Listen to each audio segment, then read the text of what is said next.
Hey guys, tonight we step into the hush of ancient Egypt, a land where the Nile flows like a dark ribbon under the moon, steady and endless, as if it were breathing for the entire desert. Imagine yourself on its bank, warm sand crunching under your feet, reeds rustling as a crocodile slips silently into the water, stars crowding the sky in numbers that would break your phone camera if you tried to capture them. You can almost hear the river whisper, a low, steady murmur that has carried pharaohs, farmers, and storytellers for thousands of years. And don't get too confident. Without this river, you probably wouldn't survive a week out here.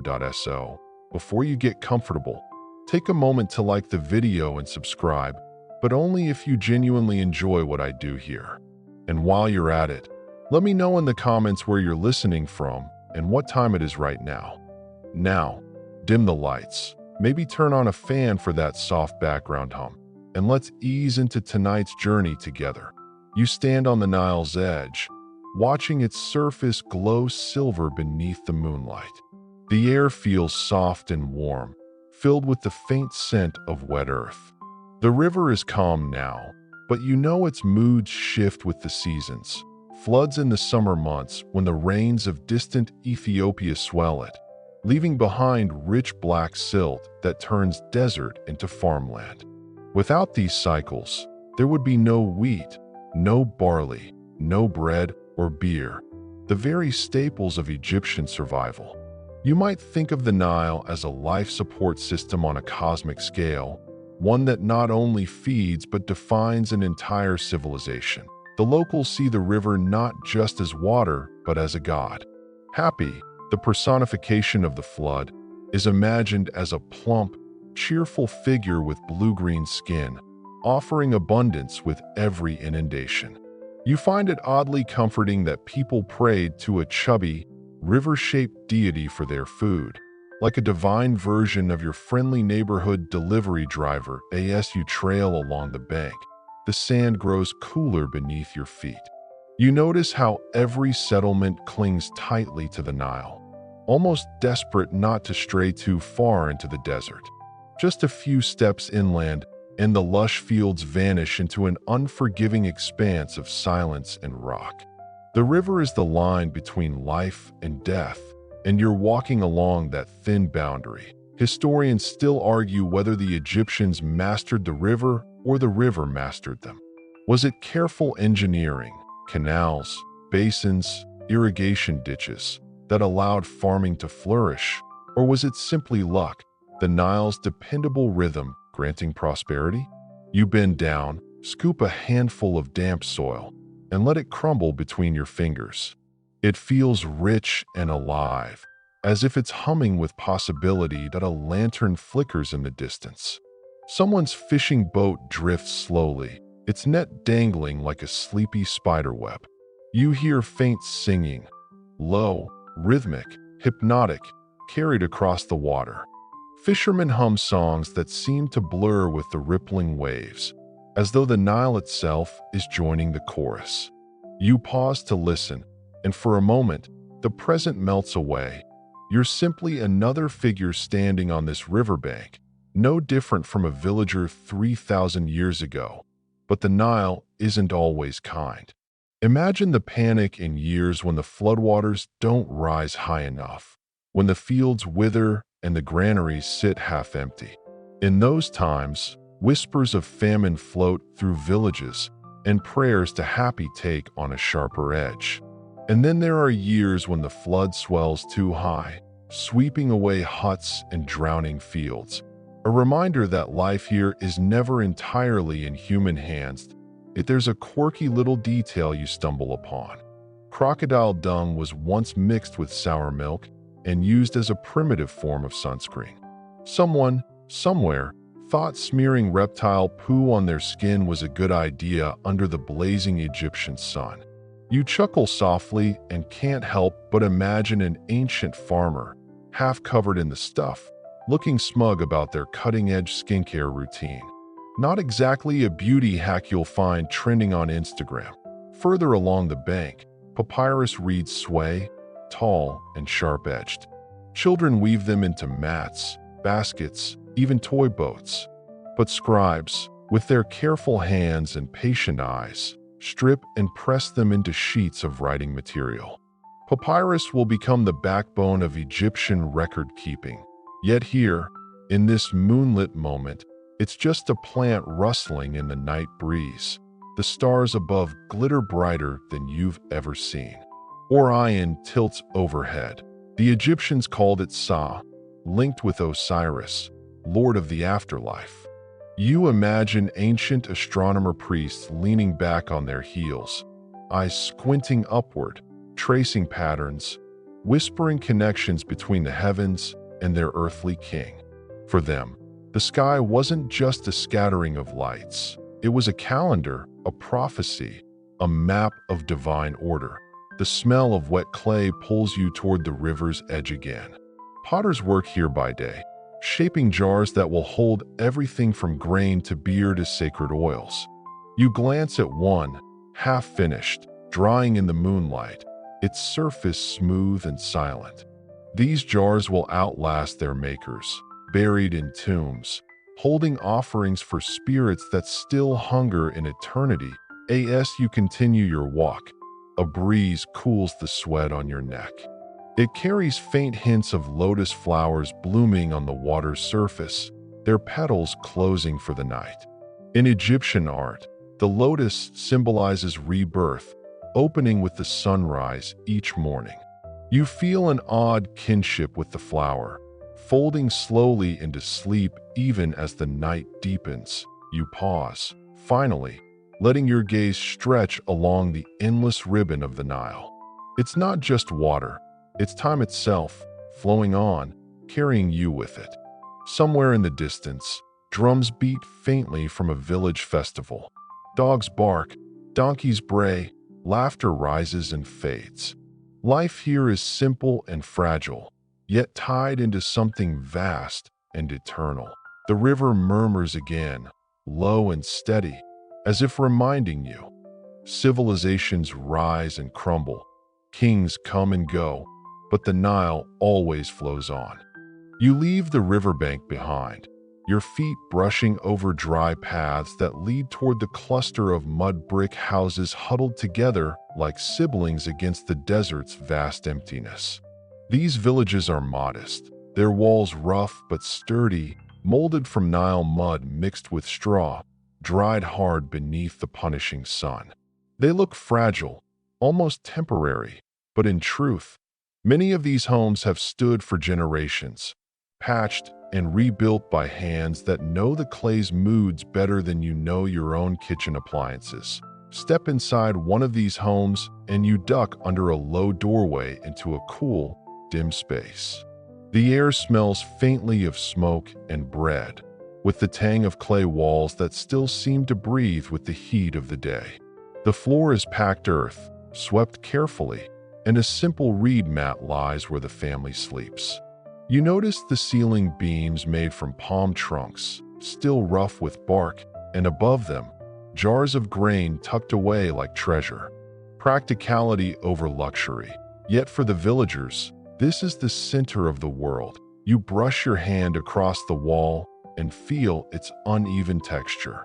Mud brick isn't glamorous, but it's efficient, cheap, quick, and surprisingly insulating. That's why you'll find it everywhere. Temples and pyramids might be stone, but the heartbeat of Egypt is built from mud. And yes, most of it is long gone now, eroded by time, which is why archaeologists get so excited when they stumble upon a humble wall fragment. It's a survivor of daily life, not just the showy monuments left behind for pharaohs that a woman crouches near a small hearth, stirring a pot. The scent of stewing lentils drifts your way, mingling with fresh-baked flatbread. Her hands move quickly, practiced, as if she could cook this meal in her sleep. Bread and beer form the core of nearly every diet, and you can see why. Cheap, filling, endlessly repeatable. And in case you're wondering, yes, the beer was thick, cloudy, and came with little bits floating in it. Not exactly craft brewery standards, but hey, it got the job done. Outside, a child runs barefoot, chasing a wooden hoop. Laughter rings out as he trips, then scrambles up again without hesitation. Another group of kids play a game with knuckle bones, little animal bones tossed and caught with remarkable skill. It's easy to forget that behind all the gods and monuments, children in every era just want to play, to run, to laugh until their stomachs hurt. Historians still argue whether village life in Egypt was idyllic simplicity or backbreaking drudgery. The truth is probably somewhere in the middle. Yes, the fields yielded plenty when the Nile behaved, but farming meant endless hours bent under the sun, hands blistered from sickles made of flint or copper. Yes, the gods offered comfort and ritual, but you also lived with constant anxieties, crop failures, disease, or the whims of officials demanding taxes. You might find yourself squinting at this balance, torn between admiration for their resilience and relief that your own challenges involve traffic jams and Wi-Fi outages instead of failed harvests. Yet there's a quirky little custom you stumble upon. Cats slinking through doorways, tails high, eyes gleaming in the shadows. These are no ordinary pets. Egyptians adored cats for their hunting skills, protecting grain stores from mice. But beyond practicality, they worshipped them, even mummified them, believing felines carried a divine spark of Batet, goddess of home and protection. You glance at one sitting smugly on a doorstep, clearly aware of its celestial status. Cats. Divas then. Divas now. A man nearby shapes clay on a simple wheel, his fingers wet and firm, coaxing a pot into form. You watch his concentration, the way he leans slightly forward, tongue caught between his teeth. The vessel swells beneath his touch, symmetrical and smooth, ready to hold beer or oil or offerings. It's artistry without pretense, everyday craft that sustains life. And if you think pottery doesn't matter, remember, archaeologists basically reconstruct entire timelines by analyzing shards of broken pots. Imagine future historians digging up your chipped coffee mugs and building theories about your daily habits. You notice the rhythm of life here. Early mornings in the fields, afternoons spent grinding grain on heavy stone querns, evenings with families gathered on rooftops, the air cooler up there, conversations drifting under the stars. Torches flicker, frogs croak near irrigation ditches, and the village settles into a peaceful hum. You find yourself swaying with that rhythm, a little sleepy, as though the dust and dusk together weave a lullaby. And yet, even in these quiet homes, politics isn't far away. Officials visit, demanding grain or labor, reminding villagers of the pharaoh's invisible reach. You overhear muttered complaints in the shadows, low, careful words, because loyalty is expected, even if grumbling is inevitable. You realize these mud brick walls contain both devotion and doubt, laughter and fear, survival and hope. That a small shrine sits in the corner of one house, decorated with crude figurines and an oil lamp flickering softly. Offerings of bread, crumbs, and flowers lie before them, tokens of faith that might look small but feel monumental to those who leave them. The people here trust that their prayers matter, that in a world both fragile and vast, the gods notice. As you step back into the night, the village lies quiet beneath a scattering of stars. Dogs curl near doorways, donkeys shift in their sleep, and children whisper on rooftops, reluctant to let go of the day. You glance once more at the mud brick walls, glowing faintly in the moonlight, and understand. These aren't ruins. These are stories pressed into clay, soft whispers of ordinary lives holding together the might of ancient Egypt. You wander onward from the sleepy village paths until the smell of smoke and spice thickens in the air, tugging you toward the pulse of the city. Memphis, once the proud capital of Egypt, hums with life even after sunset. Lanterns glow along narrow streets, illuminating rows of stalls where merchants call out in voices both persuasive and playful. The sound of bargaining ricochets off mud brick walls, creating a rhythm almost like music. If the Nile was the heartbeat of Egypt, then the marketplace is its chatter, full of gossip, laughter, and the occasional argument about whether a donkey is really worth that many jars of beer. Your senses are overwhelmed. The warm, yeasty aroma of fresh bread drifts past, chased quickly by the tang of dried fish, the sweetness of honey, and the peppery tickle of imported spices. You pause at one stall where linen is stacked in neat folds, bleached dazzling white by sun and natron. The merchant insists you feel the fabric between your fingers, proud of its softness, smoother than anything your modern washing machine could hope to deliver. Linen wasn't just clothing here, it was wealth, status, even used as currency. You imagine yourself swaggering around, your tunic gleaming so brightly it might double as a flashlight. Across the way, copper tools glint under flickering light. Blades, chisels, and needles, each one hammered by hand, each one essential to daily survival. You watch a craftsman sharpen a blade on stone, his movements deliberate, sparks dancing briefly in the gloom. It reminds you that behind every temple or pyramid, behind every loaf of bread and jar of beer, there's a marketplace transaction, some haggling, some exchange, some weary craftsman trying to keep customers happy. And then there are the animals. Goats bleat, donkeys bray, geese flap noisily as if auditioning for a future comedy act. Chickens scatter underfoot, chased by children with more enthusiasm than accuracy.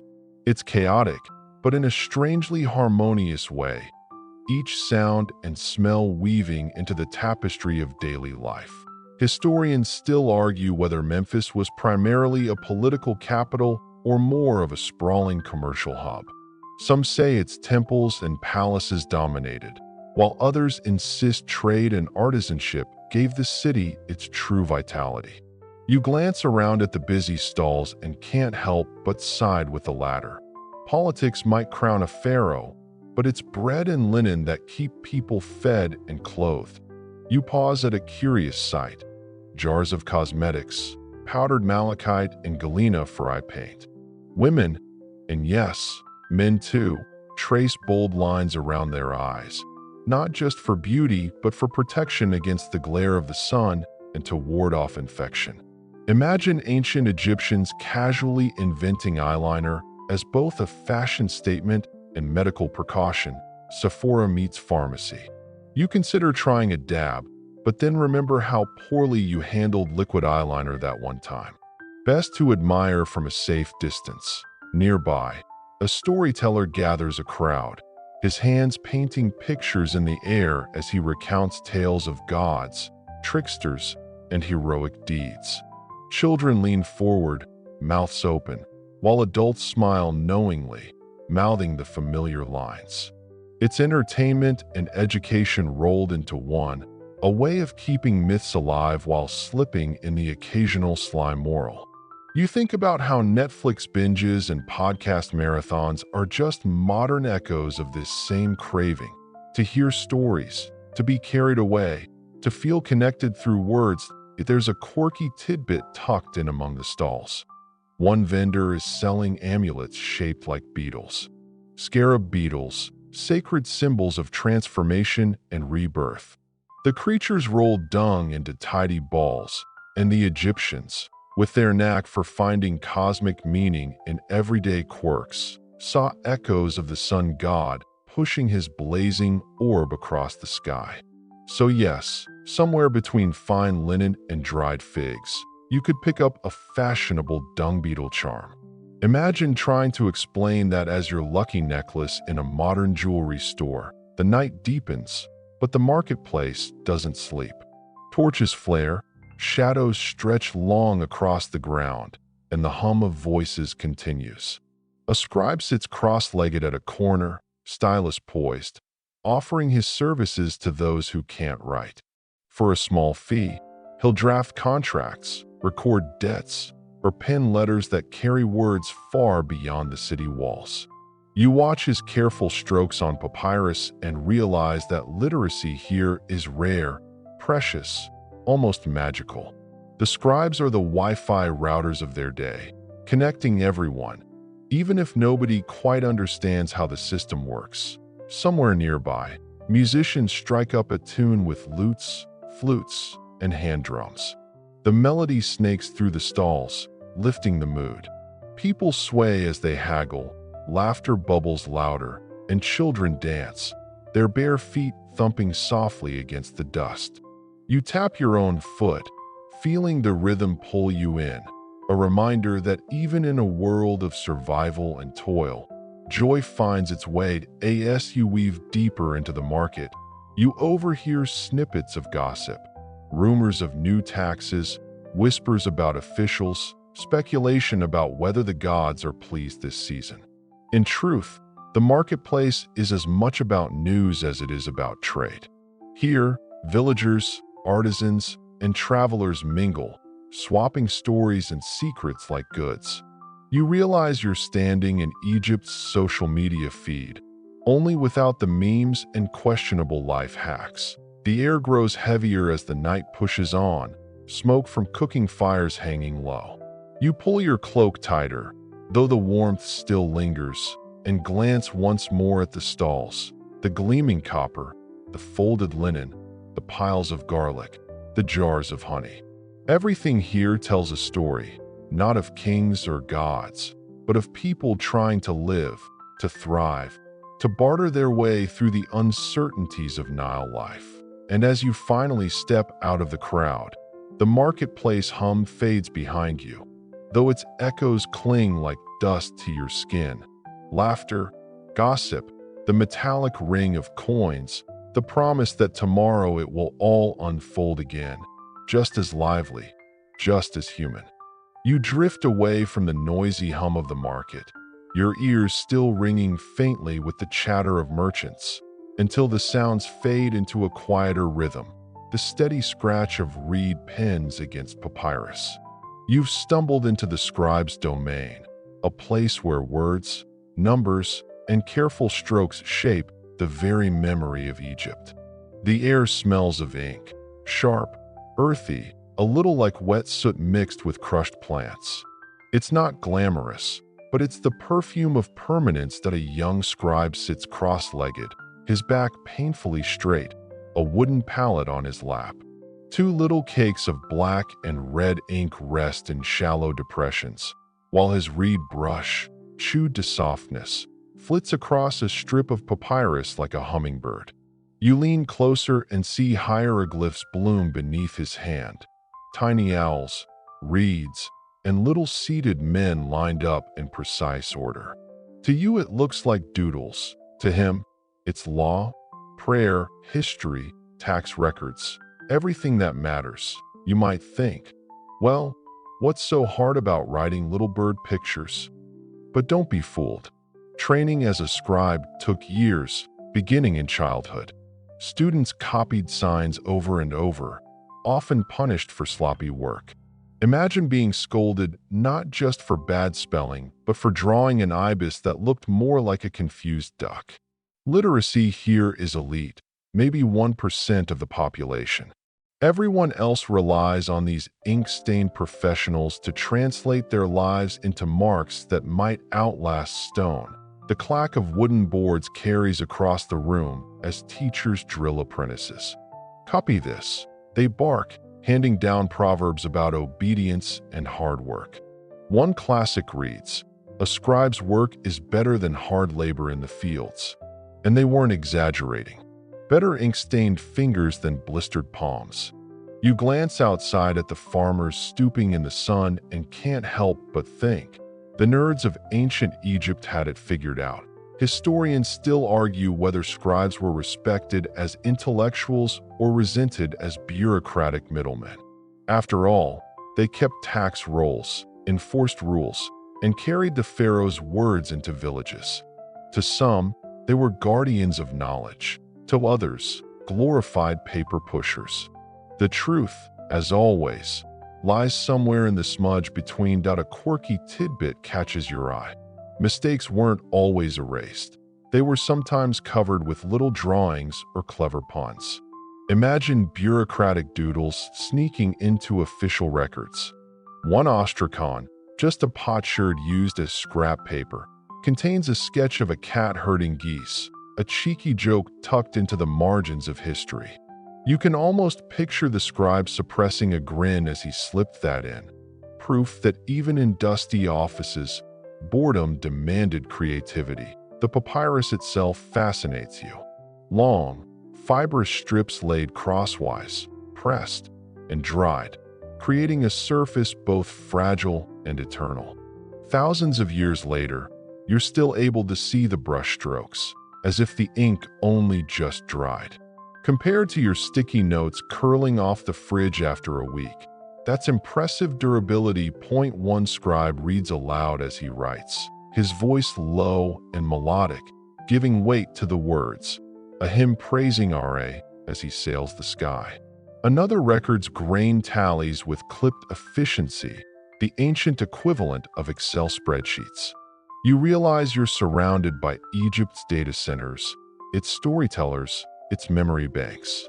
Without them, there would be no dynasties remembered, no pharaohs glorified, no shopping lists of offerings for the gods. You pause at the doorway where sunlight pours in, catching dust motes swirling like tiny stars.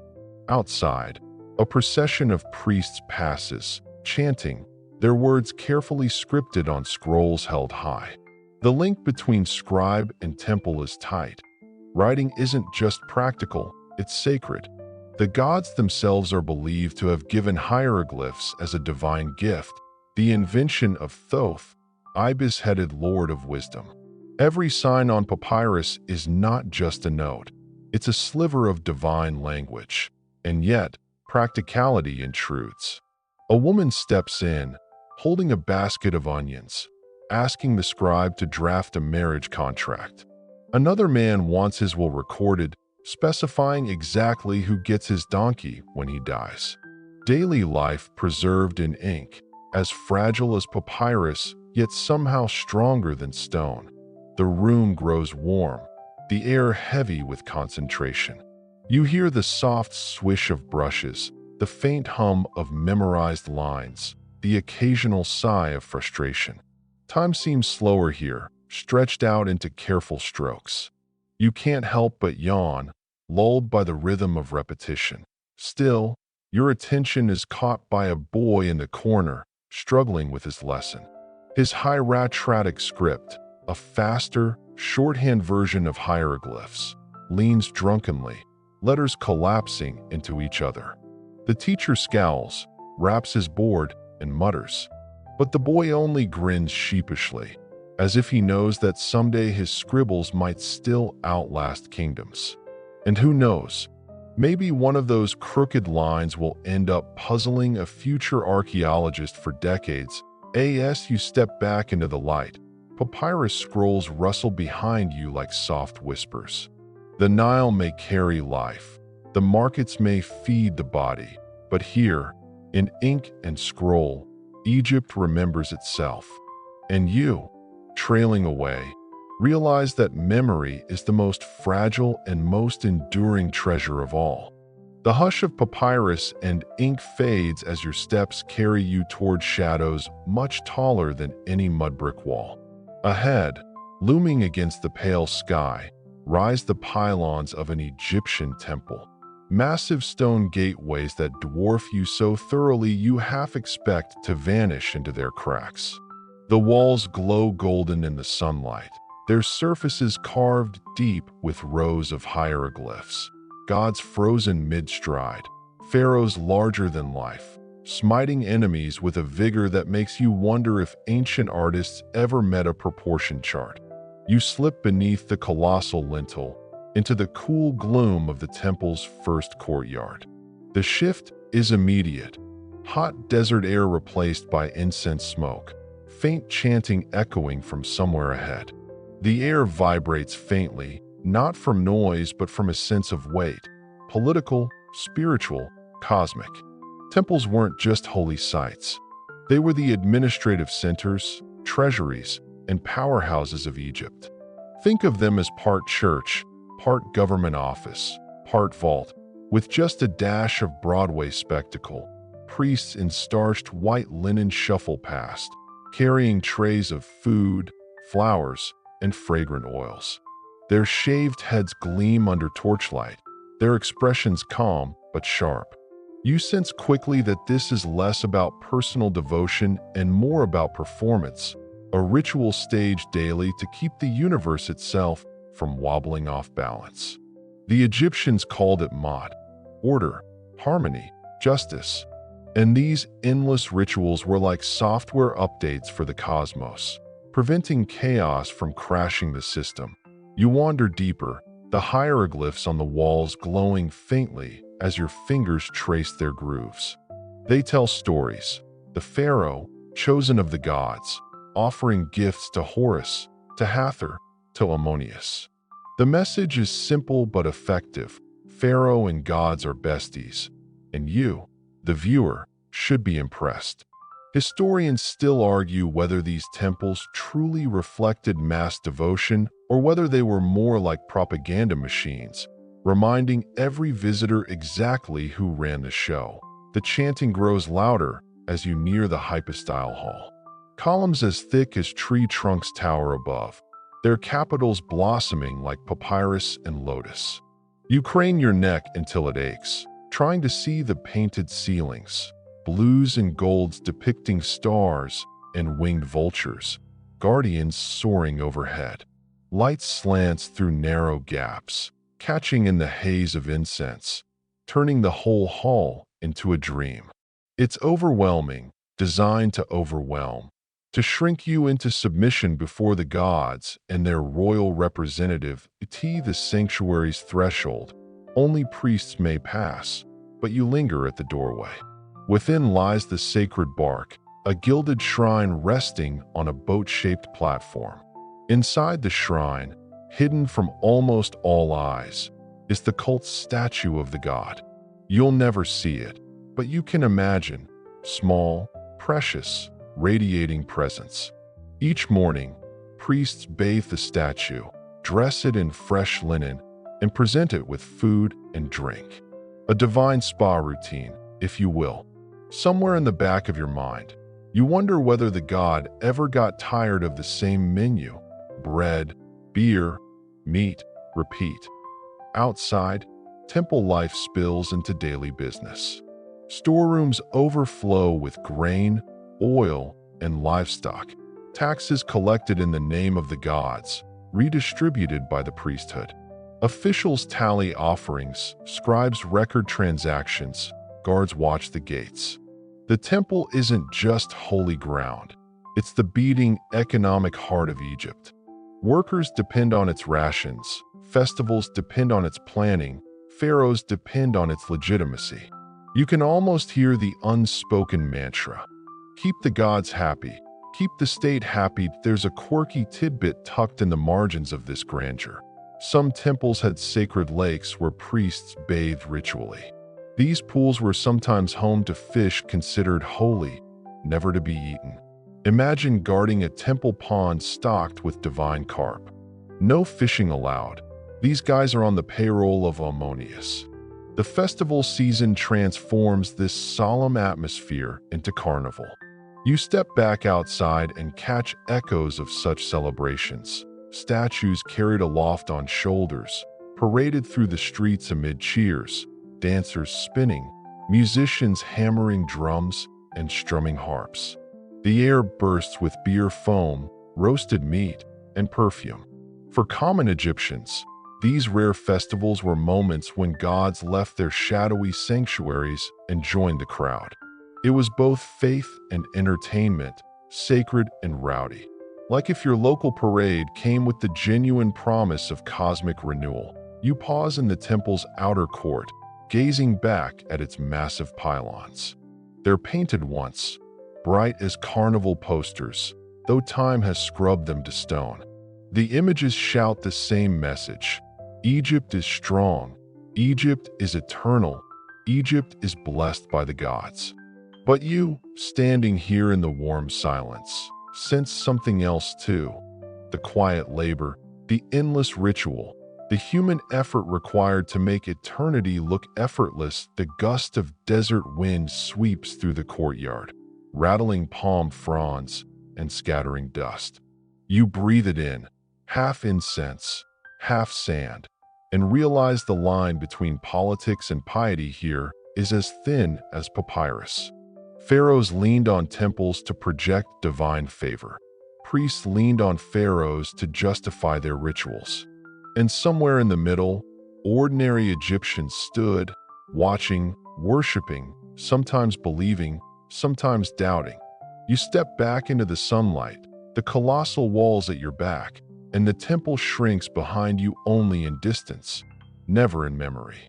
Its chants and carvings linger in your mind, whispers of power carved into stone, insisting that the gods watch, that order holds, that chaos waits just beyond the walls. The temple walls fade behind you, but your steps do not take you back to the villages or markets. Instead, you wander into the shaded courtyards of a royal palace, where daily life unfolds at a pace both ordinary and extraordinary. Here, the pharaoh breathes, eats, laughs, and sighs, not merely a god in stone relief, but a human cloaked in divinity, with routines that might surprise you in their blend of majesty and mundanity. The palace is sprawling, its walls whitewashed and gleaming under the sun, its floors polished smooth by countless sandals. Courtyards open into columned halls, and the air carries the faint scent of lilies, roses, and freshly baked bread. Servants bustle everywhere, carrying trays of figs and wine, fanning the air with palm fronds, or trailing quietly behind their masters, ready to leap at the faintest command. You catch sight of the pharaoh himself, seated on a gilded chair, wearing not the heavy crowns you see on monuments, but a light linen headdress. Even a living god doesn't want to haul 20 pounds of gold on his skull before breakfast. He stretches, yawns, and accepts a platter of bread dipped in honey. For all the divine titles, Lord of the Two Lands, Son of Ra, breakfast is still breakfast, but don't let the casual moment fool you. Every gesture is wrapped in ritual. The pharaoh's morning includes audiences with priests who present him with sacred oils, incense, and blessings that link his body to the cosmic body of Egypt itself. When he bathes, it's in perfumed water poured from alabaster jars, the very act recorded as an echo of divine renewal. Imagine your shower routine being described as maintaining the balance of the universe. No pressure. Historians still argue whether pharaohs truly believed in their own divinity or whether it was a carefully maintained performance. Were they convinced of their cosmic role, or were they politicians wearing godhood like a costume crown? You glance at the pharaoh as he scratches absent-mindedly at his arm and think, maybe both. Humans are complicated like that as the day unfolds. The palace hums with activity. Courtiers line up for audiences, scribes shuffle with papyrus scrolls, and foreign envoys bow deeply while presenting gifts. Copper from Cyprus, cedar wood from Lebanon, gold from Nubia. The pharaoh listens, nods, and occasionally interjects with a weary glance that says, "Yes, I get it. You're loyal. Now let's move on." Beneath the pomp lies the endless grind of politics, diplomacy, and decision-making. Kingship, it turns out, comes with paperwork. There's a quirky tidbit here. Pharaohs kept pet animals, sometimes in ways that would make modern zoos blush. Lions were occasionally tamed and walked in palace gardens. Baboons chattered in courtyards, and even giraffes arrived as exotic diplomatic gifts. You can picture a servant struggling to coax a very confused lion out of the royal kitchen while muttering, Not again. Afternoons might be devoted to relaxation, though relaxation here looks suspiciously like ceremony. Musicians pluck harps and strum lutes in shaded gardens, while dancers twirl gracefully, their bracelets jingling in the heavy air. The pharaoh reclines, sipping wine cooled with chunks of imported ice, a rare luxury, while advisors murmur about grain yields or military campaigns. Even leisure is a stage, each feast or performance designed to reinforce the aura of abundance and control. Meanwhile, the royal family circulates through the palace. Queens and princesses glide in linen gowns, adorned with gold necklaces and perfume cones of scented wax perched atop their heads, slowly melting in the heat. Children dart between columns, their laughter bouncing against stone. You spot one little prince dragging a wooden toy chariot across the floor, blissfully unaware that someday he might inherit the weight of the crown, or none at all, depending on palace intrigue, and intrigue is never far. Behind whispers of music and perfume, rivalries brew. Courtiers vie for favor, priests whisper suggestions, generals plot their strategies. The pharaoh's smile hides constant vigilance. A slip here, a poorly chosen ally there. An eternity's carefully painted mask could crack. By evening, the palace transforms into a banquet hall.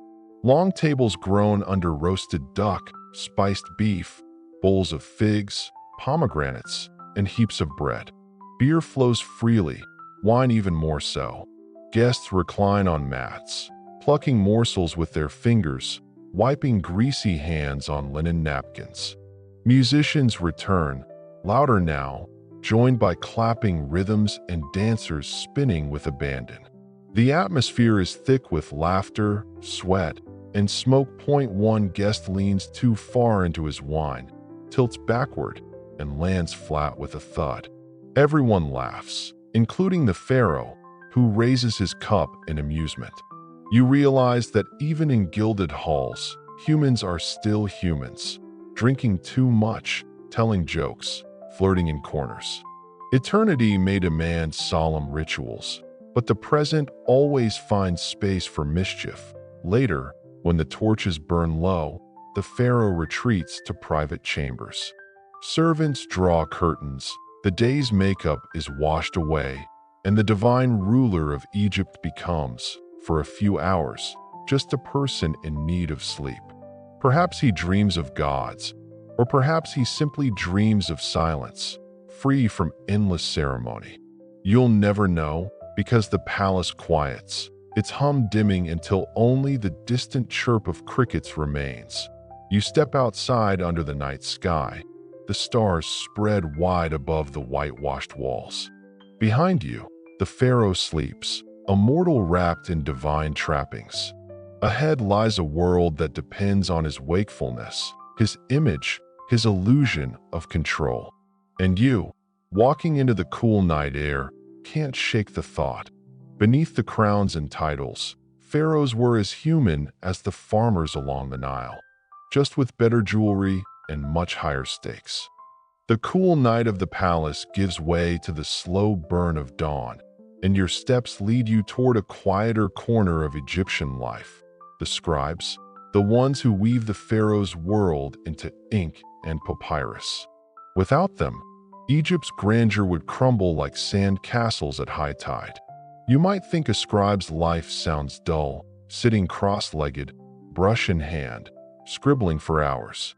But in Egypt, being a scribe is less boring office job and more VIP backstage pass to history. The school of scribes is tucked within temple grounds. You hear the chant before you see it. Rows of boys reciting passages aloud, voices stumbling over hieratic strokes that curve like snakes and birds on papyrus. The teacher, armed with a reed stick, keeps time with the rhythm. Make a mistake too many times, and your backside learns the lesson faster than your tongue. Ancient report cards, found scratched on ostraca, read things like, "The student is idle. He loafs. Some things never change. Teachers still sigh. To be fair, literacy is rare here. Most farmers, soldiers, and even artisans will never hold a pen. But scribes? They hold power. They're exempt from manual labor, fed well, and often live in comfort. Their ink carries laws, prayers, taxes, love poems, even grocery lists. Imagine being the one who writes the king's decrees and then, after hours, drafts a cheeky note to a crush that says, "May Thoth bless your smile."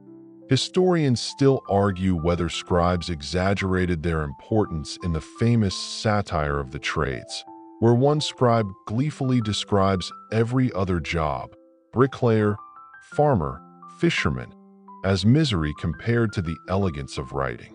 Was it propaganda, or just an overworked scribe trying to justify his sore back?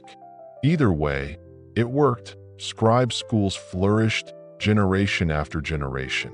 You slip into the temple archive, a cool chamber where rows of papyrus scrolls rest like sleeping snakes. The air is heavy with dust and resin, and the faint crackle of ancient fibers greets your touch. Here lie tax records tallying grain shipments, hymnals to Ammonius and Hathor, medical prescriptions advising crocodile fat as a cure for aches, and even stories meant purely to entertain. A quirky tidbit. One papyrus tells of a shipwrecked sailor who meets a talking serpent on a magical island. The serpent comforts him, predicts rescue, and then vanishes. Basically, it's an ancient Egyptian pep talk wrapped in fantasy. Who needs Netflix when you've got mystical reptile fan fiction? Scribes are everywhere, in courts, temples, military camps, and tomb workshops. They sketch plans for pyramids, record the names of laborers, and immortalize the lives of nobles on limestone walls. Without them, the past would be a blur. You walk past one scribe bent over a scroll, tongue caught between his teeth in concentration, as he carefully writes down a list of temple donations. 1 goose, 3 jars of beer, 2 linen sheets. Someday, this shopping list will be treated like treasure in a museum case. Their tools are simple: a palette carved of wood with 2 small wells, one for black ink, one for red. A reed brush chewed to a fine point, dipped into soot or ochre. Red ink for emphasis, black for everything else. Yet from these humble tools spring entire universes of thought. The sound of papyrus scraping, the smell of resin, the quiet scratch of reeds. It's all hypnotic, like a lullaby of bureaucracy. And you wonder, how much of what we know is what scribes wanted us to know? A king's victory is described in glowing terms, his failures brushed aside. A noble's tomb inscription brags of generosity while leaving out the unpaid workers who built it. The pen may be lighter than the chisel, but it carves reality just as deeply. As night falls again, scribes gather in courtyards to share stories and jokes. You overhear one quip carved into ostraka centuries ago. Don't trust the barber, for he will cut more than your hair. Ancient sarcasm lives on. You smile in the shadows, realizing that while farmers fed Egypt's body, scribes fed its memory. Their legacy is still unfolding. Every new discovery of papyrus or ostraka pulling whispers from the dust. They were record keepers, yes, but also dreamers, leaving behind scraps of love, humor, and wonder that still make the ancient world feel less distant. You close your eyes for a moment, lulled by the scratch of reed on papyrus, and realize the hum of scribes is as eternal as the Nile's current, quiet, steady, essential. You leave behind the quiet scratching of reed pens and the orderly hum of scribal schools, drifting instead towards something far less predictable: Egyptian medicine. Or, to be more precise, the blurry place where medicine and magic share the same bed, squabbling like siblings, but somehow making it work. The moment you step into the physician's chamber, you smell a mix of honey, garlic, resin, and something sharply bitter, like someone spilled an herbal tea aisle onto a hot stone floor. The healer greets you with a grin that reveals missing teeth. Irony alert. Not every doctor in ancient Egypt looked like they'd just stepped out of a toothpaste commercial. On the table lies a patient, moaning softly. The physician unrolls a papyrus covered in neat columns, symptoms, diagnosis, treatments. This is no back-alley guesswork. This is the famed Ebers Papyrus, a medical text dating to around 1550 BCE. In it are remedies for everything from headaches to toe fungus, written with the seriousness of a law code. One entry prescribes mashed dates, honey, and natron salt to soothe a sore throat. Another suggests cow's milk mixed with herbs to drive away belly pain. If you're wondering, yes, honey really is antibacterial. Score 1 for the ancients. Still, not every cure makes sense to your modern brain. For instance, crocodile dung mixed with sour milk to prevent pregnancy. Historians still argue whether this was ever seriously used or if it was more symbolic, but the mere thought of application makes you want to cross your legs protectively. The Egyptians combined rational herbal knowledge with protective spells, believing that the body was a battlefield where invisible demons had to be banished alongside physical ailments. That a healer mutters an incantation while smearing resin across the patient's skin. You can't quite decide whether it's a prayer, a curse, or simply the world's oldest version of motivational speaking. O Isis, drive out the pain, release the evil, restore the flesh. To Egyptian ears, it is medicine. To you, it sounds halfway between poetry and spell work. Imagine your modern doctor prescribing antibiotics while simultaneously whispering, "By the power of Ra, let the bacteria flee." Here's a quirky tidbit. Dentists were a real thing in Egypt. Archaeologists have found tooth drills and evidence of fillings. One skull even had a piece of linen stuffed with resin jammed into a cavity, basically the prototype for dental floss and cavity filler in one. Sadly, there was no laughing gas. Patients probably gripped the chair, prayed to Hathor, and hoped the dentist was having a steady-handed day. The healers were not only tooth pullers and potion mixers, they were also part veterinarian. Papyrus records show treatments for donkeys, cattle, and even pet cats. One entry advises smearing goose fat on a limping ox. You picture an ancient farmer chasing after his cow, slipping in goose fat, and you realize some things never stopped being messy. Surgery existed, too, though it was cautious. Cuts were stitched with linen thread, wounds sealed with honey and copper salts. Broken bones were splinted with wooden boards, bandaged neatly. Mummies sometimes show healed fractures, meaning the care actually worked. Yet big operations? Off the table, literally. Opening the body was considered taboo, since it desecrated the vessel meant for eternity. So Egyptian medicine was skilled, but bounded by belief. Historians still argue whether Egyptian physicians leaned more toward genuine science or leaned harder on ritual magic. The truth is probably yes to both. In an age before microscopes, everything invisible was suspect. Evil spirits, angry gods, wandering ghosts. When you can't see bacteria, you invent colorful villains to blame. Strangely enough, the ritual side may have helped. If you believe the words protect you, your stress lowers and healing improves. Placebo effect, ancient style. You wander past a table stacked with jars, frankincense, juniper berries, coriander seeds, all labeled with careful signs. Some are still fragrant, thousands of years later. The apothecary explains that each herb belongs to a god. Garlic protects lungs because it's sharp like a spear. Honey heals because bees are sacred to the sun god. Ra logic and faith swirl like smoke and incense burners that eye in another corner. You overhear a trainee healer being scolded. He mixed the wrong proportions of natron and beer into an ointment, producing something that smells suspiciously like spoiled bread. His teacher sighs, "Do it again, properly this time." You think of modern pharmacy interns grinding pills under fluorescent lights and realize the struggle is timeless. Medicine also stretched into dreams. Sleep was thought to open portals where gods could diagnose and prescribe.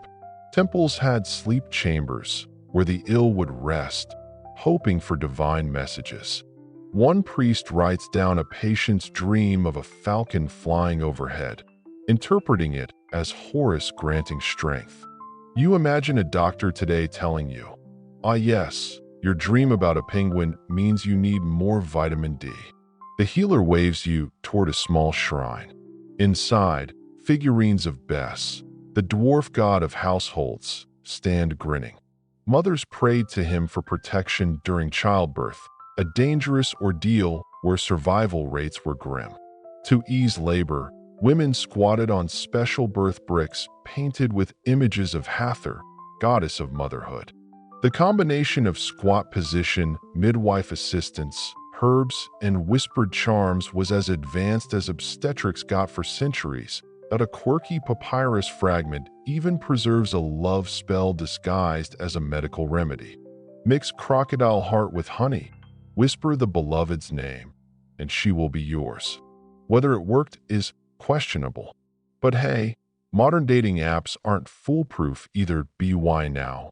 The patient from earlier sighs in relief, the pain eased by a paste of honey and willow bark. You recognize willow. It contains salicin, the precursor to aspirin. Ancient Egypt just handed you painkillers, minus the shiny plastic bottle. Your modern pharmacy shelves suddenly feel less revolutionary. You step back into the hot air outside, ears ringing with chants, nose still thick with resin, stomach a little unsettled from the smell of crocodile dung. The line between medicine and magic may have been blurred, but somehow, it worked often enough to keep the people alive, the armies marching and the farmers plowing. Healing was less about separating body from spirit and more about weaving them together like threads of linen. As you drift away, you realize that Egyptian medicine leaves us with more than just strange recipes. It leaves a reminder: the human desire to mend, to soothe, to hope is timeless. Whether by science, spell, or sheer stubbornness, the quest to heal is one of the most enduring stories ever told. The Nile breeze cools your face as you leave the healer's smoky chamber behind, but it carries you now towards something far less gentle: the thundering march of armies. You can almost hear sandals slapping dusty ground, shields clanging like iron thunder, and the occasional bray of a donkey stubbornly refusing to be part of history. War in ancient Egypt was not constant. This wasn't Sparta, but when it came, it changed everything. Picture the earliest warriors, farmers with spears, drafted when the pharaoh called. Their shields were made of wood and leather, their hair bound tight so it didn't stick to sweaty necks, their sandals worn thin from both harvest fields and battlefield marches. For centuries, fighting was mostly about pushing your neighbor back across the border. Nothing too cinematic, more shoving matches with pointy sticks than epic clashes. But then, around 1700 BCE, foreigners rolled in with something the Egyptians had never seen: horses and chariots. Enter the Hyksos, a group whose very name sounds like a heavy metal band. They stormed in from the northeast, bringing with them the two-wheeled chariot and the composite bow, and Egypt suddenly realized that its old, run-at-them-with-a-spear approach needed an upgrade. Historians still argue whether the Hyksos invasion was a violent takeover or a slow infiltration, but either way, Egypt got a rude wake-up call. You step into a dusty training yard. Soldiers practice with bronze swords, which glint in the sun like a warning. They string powerful composite bows, layers of wood, horn, and sinew. able to shoot farther and hit harder than any simple wooden bow before. In the corner, two men haul a chariot upright after it tips over. You can't help but smirk. Apparently, even the most feared war machine had its slapstick moments. The chariot becomes the Ferrari of the battlefield, a swift, terrifying platform for archers. Pharaohs themselves rode them, decked out in glittering armor that shouted, "Yes, I'm divine, but I also look amazing." The most famous, Ramses II, also known as Ramses the Great, left behind carved battle scenes of himself charging alone into a sea of enemies at Kadesh. Was he really that heroic? Historians still argue whether Ramses won the battle or just spun it into ancient propaganda. Spoiler: the truth leans heavily toward a very expensive draw. The life of a soldier wasn't glamorous. Training was brutal, rations were simple, and the desert sun roasted every inch of exposed skin. They ate bread and dried fish, washed it down with beer that was more porridge than Pilsner, and marched until their legs felt like melted wax. But the payoff? Soldiers could win land, gold, and social climbing rights. War was one of the few ways to leapfrog your way up Egypt's rigid class ladder. You wander through an armory, where racks of shields stand ready. Some are studded with copper for strength. Spears lean against the walls, tall as palm trees. Helmets are rare. Most men fought bareheaded, which probably led to some very bad sunburns. Somewhere, a young recruit scratches a prayer to Horus into his shield, hoping the falcon god will swoop down mid-battle and save him. You doubt it, but hey, hope is armor of its own. Here's a quirky tidbit. War songs were a thing. Soldiers marched chanting rhythmical lines, part motivation, part intimidation. Imagine 1,000 voices booming in the desert. Forward, forward, crush them like reeds. Less catchy than modern pop, but effective for making enemies nervous.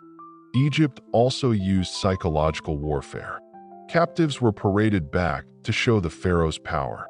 Severed enemy hands, or in some cases, something more personal, were counted to tally victories. Historians still argue whether these grisly trophies were symbolic or literal, but you can imagine a scribe sighing as he logged them. 132, 133. Why did I study hieroglyphs for this? In quieter moments, soldiers guarded borders or escorted caravans filled with gold, incense, and exotic goods. War wasn't just about glory, it was about resources. The push into Nubia brought gold mines. Campaigns into the Levant secured timber and trade routes. Egypt's empire wasn't built just with bricks and temples. It was built with shields and spears. At night, campfires flickered across the desert. Soldiers told stories, sang, maybe grumbled about their officers. You picture them lying on their mats, staring at the stars, asking themselves why they risked their lives for a pharaoh they would never meet. Human doubts, timeless as the constellations above. Sometimes, battles were avoided altogether. Diplomacy, sealed with marriage, was just as powerful as swords.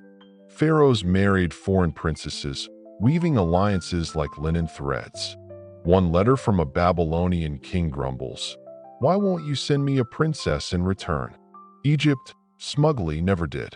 Apparently, giving away royal daughters was beneath them. Ancient ghosting at its finest. And yet, despite the blood and the blisters, Egypt never became a purely militaristic society. Temples and tombs remained more central than barracks. Pharaohs posed with weapons, yes, but they also posed making offerings to gods or smiting enemies in symbolic art that was often more theater than truth. You step back from the clang and dust, realizing that Egypt's wars were less about endless conquest and more about balance, protecting the Nile heartland, projecting enough power to keep enemies cautious, grabbing resources when necessary, and then going home to build monuments taller than your ego. The chariots rattle past you once more, wheels throwing sand like sparks. A bowstring twangs, an arrow hisses through the air. The soldier laughs at a clumsy comrade tripping over his own spear. Suddenly, war feels less like statues and carvings, more like sweat, noise, fear, and the occasional comic mishap. As the noise fades, you're left with a strange impression. War in ancient Egypt was both fierce and theatrical, both terrifying and oddly human. And whether it was real victory or carved spin doctoring, the stories of Egypt's warriors continue to march across stone walls, reminding you that behind every temple lies a battlefield, and behind every pharaoh's smile, the shadow of a sword. The clang of weapons fades, and in its place you hear the echo of chisels tapping against limestone. You follow that sound, and before long you're standing at the foot of an unfinished wall, its surface etched with faint outlines. A craftsman dips his brush, steadying his hand. Here lies the other kind of battlefield, one fought with pigment, stone, and imagination. Welcome to the world of Egyptian art and hieroglyphs. At first glance, you notice something strange. People painted on the walls always seem to be standing sideways, with their heads in profile, but their eyes staring at you full on. It's like every Egyptian had the posture of someone pretending to look casual while secretly photobombing. This wasn't clumsiness, it was a style rule. Artists depicted each part of the body from its most recognizable angle. The head in profile, the eye facing forward, the torso twisted so both shoulders show, and legs stepping sideways as if they're perpetually late for the world's slowest parade. You move deeper into a temple hall. Tall figures stride across walls, colored with ochre reds, deep blues, and gold leaf that still sparkles despite centuries of dust. These weren't just pretty pictures, they were spells and paint, magical tools meant to give the deceased power in the afterlife. If you drew a loaf of bread on a tomb wall, it was believed to become real sustenance for the spirit. A painted duck? Dinner. One scholar quipped that Egyptian tomb art was basically the first all-you-can-eat buffet menu.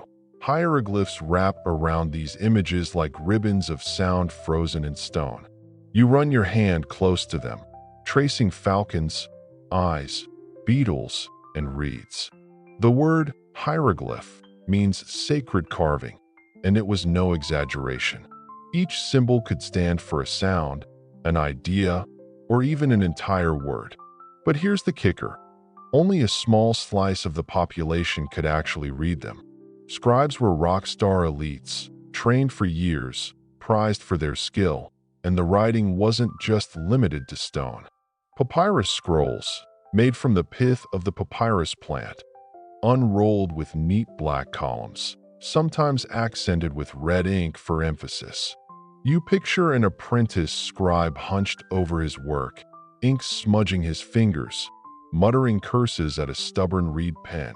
Not exactly glamorous, but his words might outlive empires. Mainstream fact time.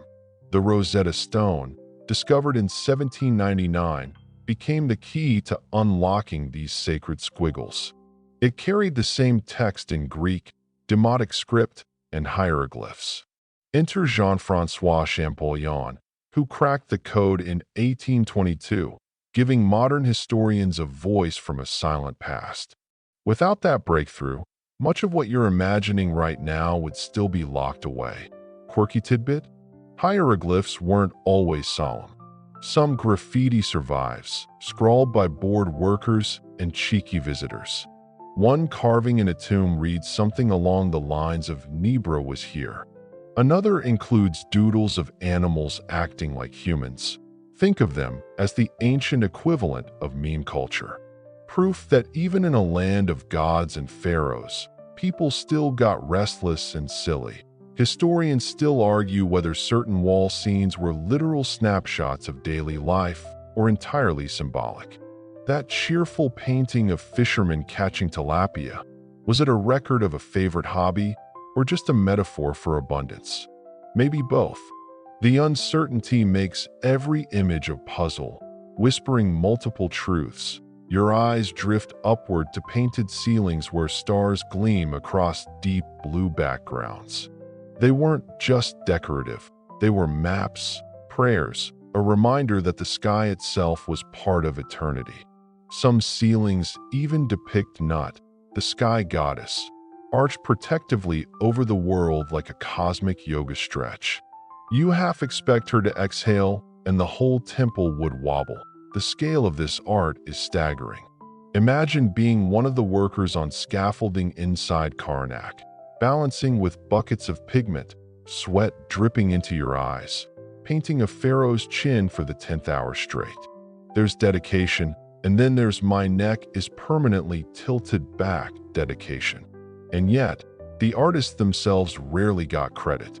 Pharaohs hogged the glory, while artisans signed only in tiny, hidden spots.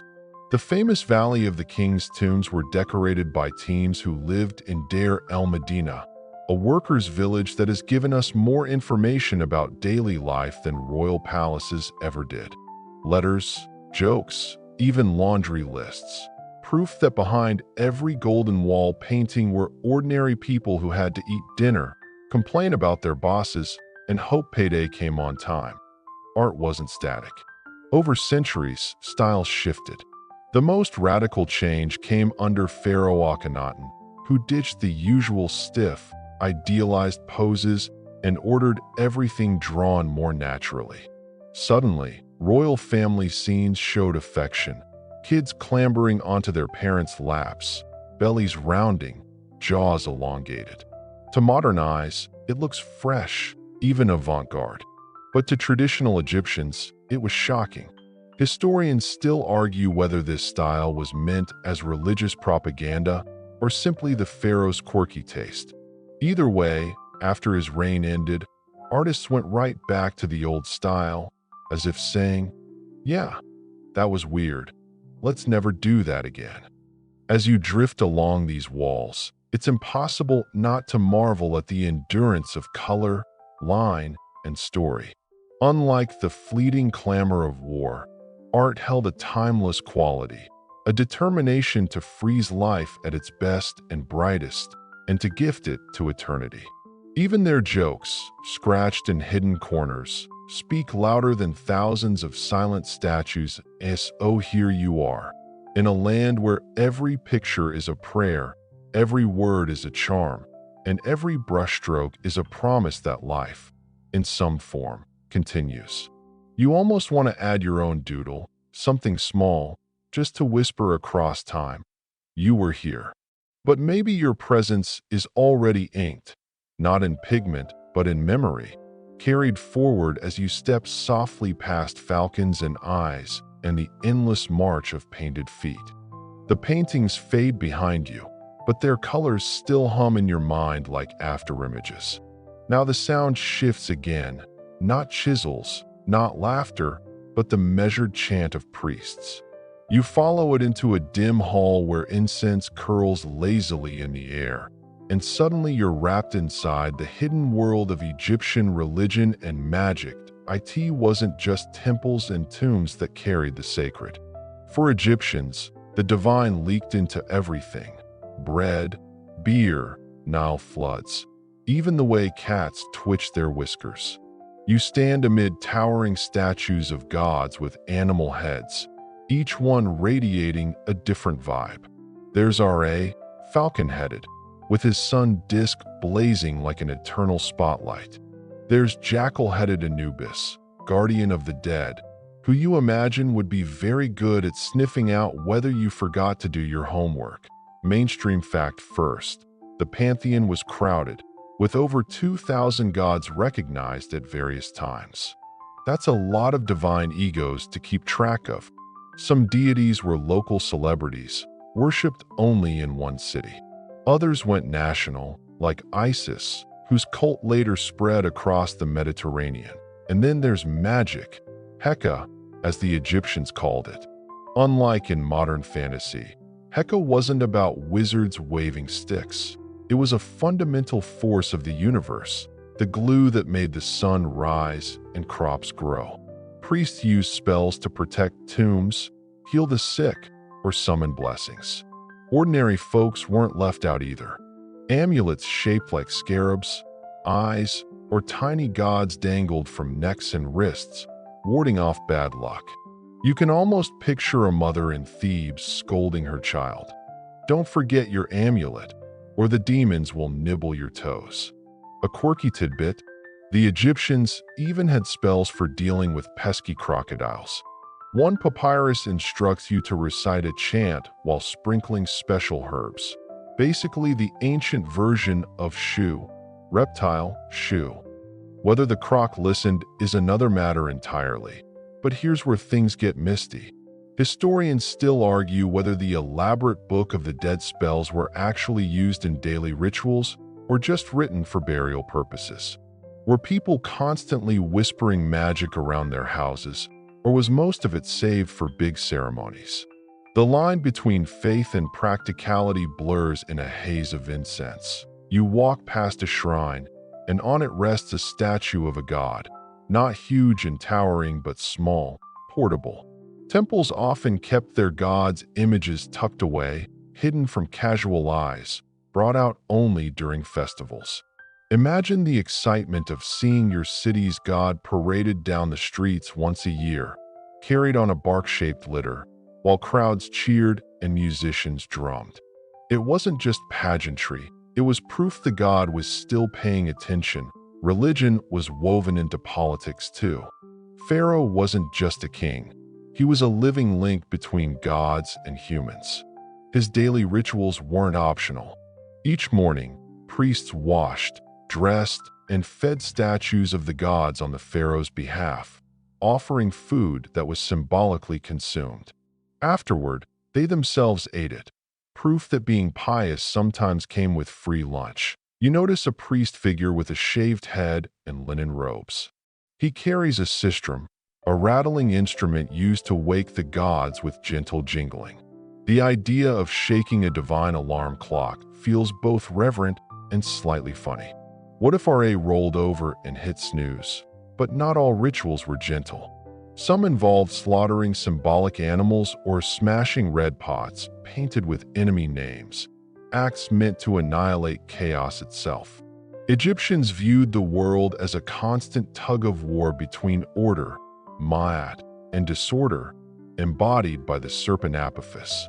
Every sunrise was a victory of light over chaos. Every ritual a reinforcement of cosmic balance. You crouch by a table littered with amulets, tiny best figures with grinning dwarf faces, protective hippo-headed turret statues for expectant mothers, and the ever-present eye of Horus.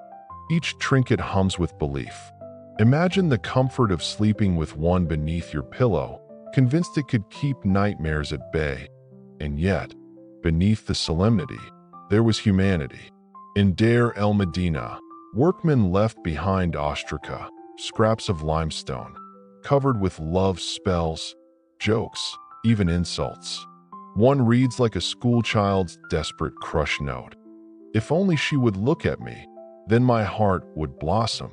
Some things never change. The air around you thickens with chants, as if voices from thousands of years ago are still rehearsing the same lines. A priest raises his arms, mutters a formula, and suddenly the room feels both smaller and endless. You sense the weight of belief, that fragile yet enduring conviction that if you said the right words, held the right charm, and lived with balance, the universe itself might nod in approval. And as you step back from the shrine, you can't help but think, magic, faith, and power weren't separate in Egypt. They were threads of the same fabric, woven so tightly that even today, we can't pull them apart. The chants dim as you step into a different chamber, one that smells faintly of resin and salt. A table lies before you, long and narrow, covered with linen and curious tools, hooks, jars, small blades. You've wandered into the workshop of eternity, where Egyptians prepared bodies for their long afterlife journeys. Yes, it's mummification time. And no, you probably won't find this kit at your local pharmacy. Mainstream fact to start. Egyptians practiced mummification for over 2,000 years, refining the process from crude drying in sand to elaborate embalming with carefully measured rituals. The basic idea was preservation, keeping the body intact so the spirit, would recognize it and return after death. If the spirit came home and found the body missing, well, awkward. You lean closer and see a priest wearing a jackal mask of Anubis, crouched over a form wrapped in linen. He's not just cosplaying. This disguise was meant to embody the god himself. A long metal hook slips up through the nostril of the deceased. You wince as he stirs, then extracts the brain, like pulling spaghetti through a straw. Egyptians didn't see brains as important. Hearts, yes. Brains, no. A quirky tidbit. Some ancient writers claimed embalmers just tossed the brains away for dogs to snack on.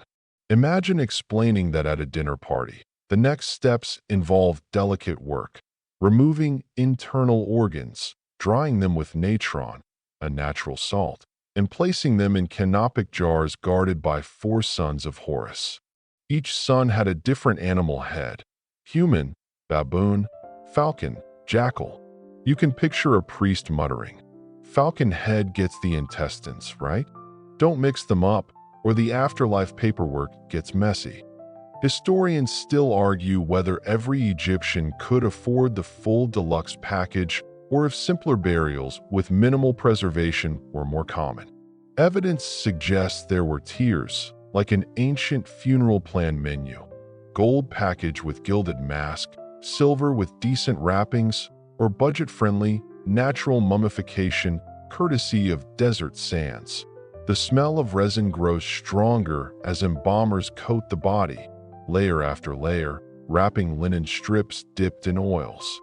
Sometimes they tucked in amulets, tiny beetles, eyes, or charms, like cosmic cheat codes to help the spirit dodge obstacles in the underworld. One particularly odd find: a mummy wrapped with onions placed over the eyes. Scholars think onions symbolized vitality, but it still makes the poor guy look like he's prepped for a soup pot. You imagine lying still as layer after layer tightens, arms crossed, face hidden, body transformed into something between human and statue. Claustrophobic? Definitely. Yet for Egyptians, it wasn't about fear. It was about ensuring a secure, eternal identity. Wrapped tight, you were ready for the long road ahead. But mummification wasn't only for royalty. Cats, crocodiles, falcons, even ibises were embalmed in staggering numbers. Millions of animal mummies have been found, often dedicated to specific gods. It's like the ancient world's version of offering votive candles, except fluffier and occasionally scaly. You hear whispers of spells being recited, guiding the spirit through each stage. Priests might chant from the coffin texts or later the Book of the Dead, ensuring the deceased had all the passwords to pass divine checkpoints. Forget to say the right line? Oops, you're stuck outside paradise. Like failing to guess your email password. Point 1: debate still lingers. Did Egyptians genuinely believe the elaborate process physically helped the soul, or was it more symbolic? A grand gesture of devotion and continuity?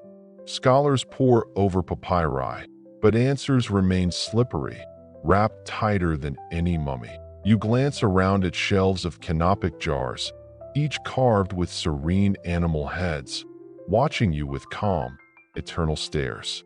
The silence of the room feels heavy, not creepy exactly, but reverent, as though time itself pauses here, and then you remember. All this effort wasn't about clinging to death, but about insisting on life.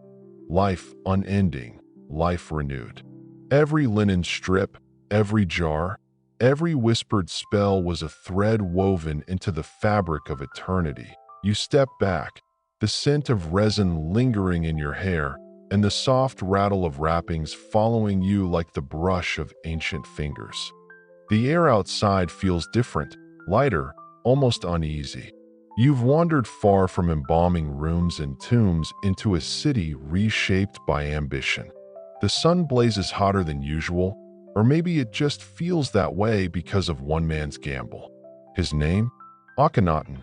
And he's about to flip 3,000 years of tradition on its head. Mainstream fact first. Around the mid-14th century BCE, Pharaoh Amenhotep IV changed his name to Akhenaten, meaning effective for Aten, and shifted Egypt's religion to focus on a single deity, the Aten, the visible disk of the sun. This was revolutionary. Egypt had always been a buffet of gods, falcons, cats, crocodiles, scarabs, all happily coexisting. Suddenly, Akhenaten declared, "Nope, one god only." Imagine being told overnight that your hundreds of favorite streaming channels are gone. You're stuck with just one station. You step into his new capital, Akhenaten, modern Amarna, and immediately notice the architecture. Open courtyards, sun-drenched walls, no dark sanctuaries for hidden idols. It's as if the city itself worships light. Priests wander awkwardly, their old jobs redundant. Temples of Ammonius lie abandoned, their statues toppled, their treasuries seized. If you're an Ammonius priest, you're suddenly unemployed with a very bad resume gap. But not everything is grim. Reliefs from this period show something shockingly human. The royal family, Akhenaten, his queen Nefertiti, and their daughters, lounging together, kissing children, basking in Aten's rays. Egyptian art usually stiffened pharaohs into timeless symbols. Now they look almost relatable. Well, except for Akhenaten's famously elongated head, narrow chest, and wide hips. Scholars debate whether this was artistic style or a reflection of a real medical condition. Either way, it makes him stand out. Quirky tidbit. Some depictions show Akhenaten with such unusual features that fringe theorists suggest extraterrestrial ancestry. Yes, cue the History Channel guy with wild hair shouting, "Aliens." You roll your eyes, but admit it makes for fun late-night speculation. Historians still argue whether Akhenaten was a true religious visionary, a political opportunist weakening the powerful Ammonius priesthood, or simply a king with eccentric tastes. Maybe all three. Either way, the shift was massive. Hymns to Aten describe the sun's rays stretching like arms, touching every land, every creature. For the first time, Egyptian religion emphasized personal connection rather than elaborate temple rituals. Yet, despite Aten's universal light, the cult was oddly exclusive. Ordinary Egyptians didn't suddenly stop whispering prayers to Bes or Taret at home. Archaeology shows household shrines continued as usual. Think of it like a government-mandated app. Officially, you had to use it, but privately, everyone kept their old favorites. You stroll through the city, hearing musicians sing hymns to Aten. The lyrics sound almost modern in their simplicity. Gratitude for sunlight, life, warmth. It feels peaceful, if a bit enforced.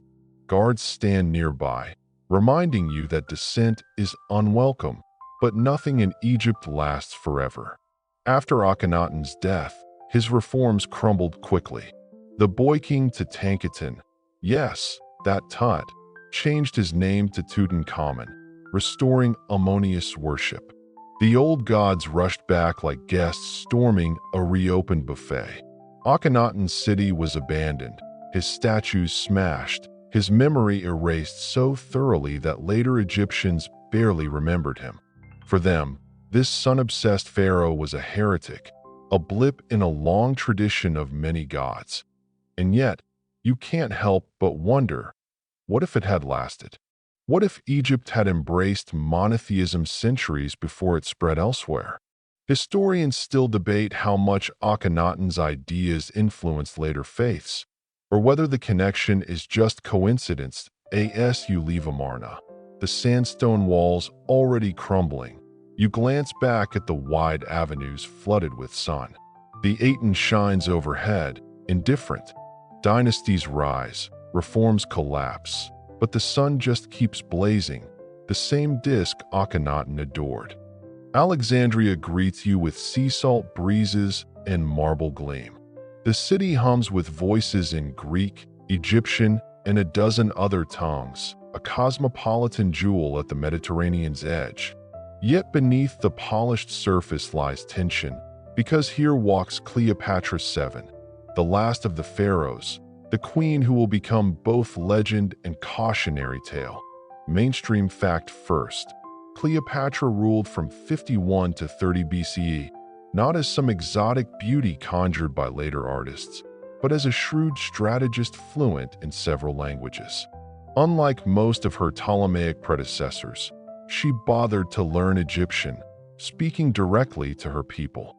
This already made her unusual, bridging cultures in a city torn between native traditions and Hellenistic elite power. You picture her entering the palace court, not swathed in cartoonish golden snakes, but in linen and cosmetics carefully chosen to project both majesty and accessibility. Her voice carries, smooth, persuasive, tinged with humor. She knew charisma was half the battle. Rome loomed like a storm cloud, and Cleopatra understood that survival meant playing politics with charm, wit, and, yes, a bit of seduction. Quirky tidbit. Ancient sources claim she had a custom perfume blend so memorable that Romans joked her very arrival could be smelled before seen. You imagine her floating down the Nile on a barge, sails perfumed, attendants fanning, as if Instagram influencers had suddenly discovered river parades. You walk through Alexandria's library district, the scent of papyrus thick in the air. Scholars copy texts, debate philosophy, whisper gossip about Rome's civil wars. Caesar is in Egypt, tangled in Cleopatra's orbit. Later, Mark Antony too will be drawn in, his loyalty split between empire and queen. Historians still argue whether Cleopatra manipulated them or whether the men simply underestimated her intelligence until it was too late at a banquet. You recline among courtiers as Cleopatra stages one of her legendary displays. Servants bring wine, figs, roasted goose. The queen casually dissolves a priceless pearl in vinegar, drinks it, and declares she has just consumed the most expensive meal in history. Was it chemistry magic, clever sleight of hand, or propaganda designed to our Roman guests? Either way, the stunt still glitters in retellings, yet power games grow heavier. After Caesar's assassination, Rome fractures, and Antony anchors himself to Cleopatra's fleet and fortune. Together they wage war against Octavian. You trail behind the couple as they board sleek warships at Actium in 31 BCE. The sea churns, sails whip, tension crackles, but the battle turns disastrous. Antony and Cleopatra flee, their forces scatter. Back in Alexandria, the mood sours. You wander the streets, hearing anxious whispers. Famine, Roman legions marching closer. The once bright city feels dim. Inside the palace, Cleopatra schemes desperately. Some say she tested poisons on prisoners to find the swiftest, most painless death. Others say she staged theatrical negotiations, still hoping for a miracle. Historians still argue whether her suicide was by ASP bite, poisoned ointment, or another unseen method. You imagine the final chamber, columns casting shadows, the queen adorned not as victim, but as sovereign one last time. Cleopatra chooses her end, denying Octavian the triumph of parading her through Rome in chains. It is both tragedy and statement.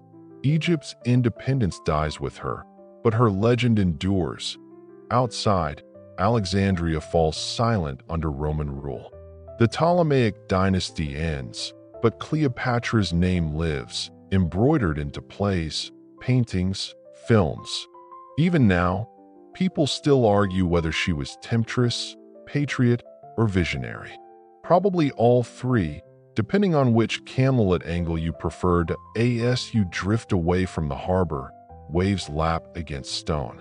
The lighthouse of Pharos still beams faintly, though its light cannot revive the Queen's kingdom. The city remains, but something eternal has shifted. You carry Cleopatra's whisper with you. Beauty fades, empires topple, but wit and will can echo longer than marble. The ruins around you quiet the air.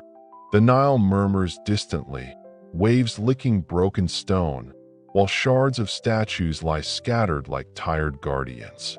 Time has stripped Egypt's grandeur, but the echoes remain.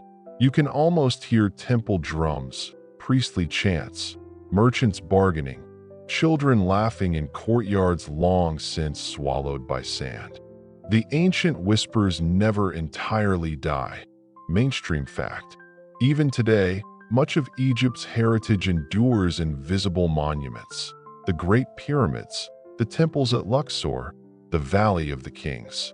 They stand not as relics of a dead people, but as symbols of an enduring culture that stretched for more than 3,000 years, longer than nearly any civilization we measure against. Yet here's your quirky tidbit. Archaeologists once discovered ancient graffiti inside temples. Tourists of antiquity scratching, "I was here," on sacred walls. Turns out humans never change. Selfies simply took longer to develop. You imagine some Greek traveler, 2,000 years before Instagram, proudly chiseling his equivalent of a hashtag into Pharaoh's hall. Scholars still argue whether the Egyptian obsession with permanence succeeded. On the one hand, colossal monuments survived millennia. On the other, entire libraries and papyri crumbled, entire dynasties forgotten until chance rediscovery. Memory is fickle, half endurance, half erasure. You walk deeper among ruins, running your hand over sun-warmed stone. Hieroglyphs stare back, some sharp, others fading. Each symbol was once a prayer, an account, a royal boast. Each was meant to outlast death. In a sense, they succeeded. You, centuries later, are still here, reading their echoes. That's immortality of a kind that a breeze carries desert sand across your path. It brushes against your face like a sigh. Egypt was never just about kings and wars. It was about farmers trusting the Nile's flood, bakers kneading bread for dawn, lovers trading amulets, healers grinding herbs. Those small lives, rarely etched in stone, kept the grand machine turning. You feel their presence, too, softer but steady. The broken columns rise like ribs against the twilight sky. Stars emerge overhead, the same constellations Egyptians mapped, the same Orion they tied to Osiris, the same Sirius whose rising marked the flood. You tip your head back, realizing the heavens have been their most faithful monument. Buildings crumble, but starlight renews every night. You pause, listening closely. Maybe it's imagination, but it feels like the ruins murmur, "Remember us." Not as museum pieces, not as movie backdrops, but as humans who dreamed, worked, feared, and laughed much like you. Egypt was mighty, yes, but also tender, awkward, hopeful. Just as you are now, lying in the dark, drifting towards sleep. The pace softens here, like footsteps slowing at the end of a long walk. You let the sands quiet around you. Each sound, each whisper, fades into a gentle hush. The heavy stone monuments dissolve into silhouettes. The Nile retreats into a faint murmur, a lullaby of water and memory. Your breath eases in rhythm with the night. The stars overhead grow softer, as if dimming themselves for your comfort. Imagine lying back against warm sand, feeling it cradle you, each grain ancient and patient. The air is neither too hot nor too cool, just balanced, the way the ancients hoped the scales of Maat would always be. Thoughts drift, slowing. You no longer need to chase the facts, the timelines, the debates. They dissolve like incense smoke in a temple. What remains is simple, a feeling of continuity, of belonging to a long, human story. The laughter at feasts, the scratching of scribes, the sigh of desert winds, all of it hums in your memory, not sharp, not loud, but soothing. Let yourself imagine the statues smiling faintly, not as rulers, not as conquerors, but as guardians watching you rest. Their silence is protective. Their presence is steady. They remind you that everything, every worry, every plan, eventually softens, settles, becomes part of something larger. So you breathe once more, slowly, deeply. You allow the final image of Egypt to blur gently into calm darkness. You release the weight of history, holding only its rhythm, its reassurance, its quiet. And with that whisper, you drift away.